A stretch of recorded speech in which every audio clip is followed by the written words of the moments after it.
Pemirsa, pasca libur panjang, harga sejumlah kebutuhan pokok di pasar tradisional Alang-Alang Lebar terpantau stabil.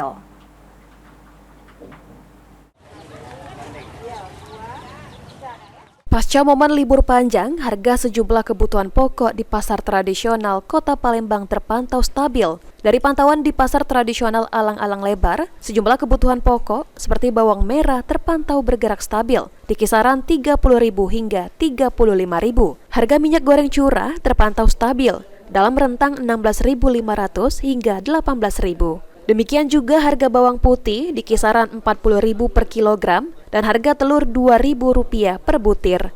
Kalau untuk ini apa beras masih normal biasa. Berapa yuk?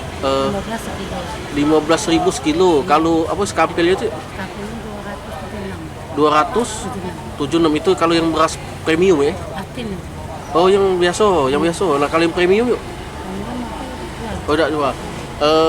Apa lagi Gula. Kalau gula 18 kilo. Nah sebelum tahun baru berapa sekilonya? Iya sekitar itu. Kalau sekarang sudah sejuta. Juta. Berarti naik gula naik berarti? Oh kalau berarti kemarin itu sekilonya tadi berapa? 18. Nah sekarang? Sekarang ini sudah 19. 19.000, naik 1.000 US. Oke. Untuk ini untuk minyak sayur. Kalau minyak sayur itu 20 19.000 sekilo ya itu? 10 kilo. Hah? 10 kilo. Cabai merah.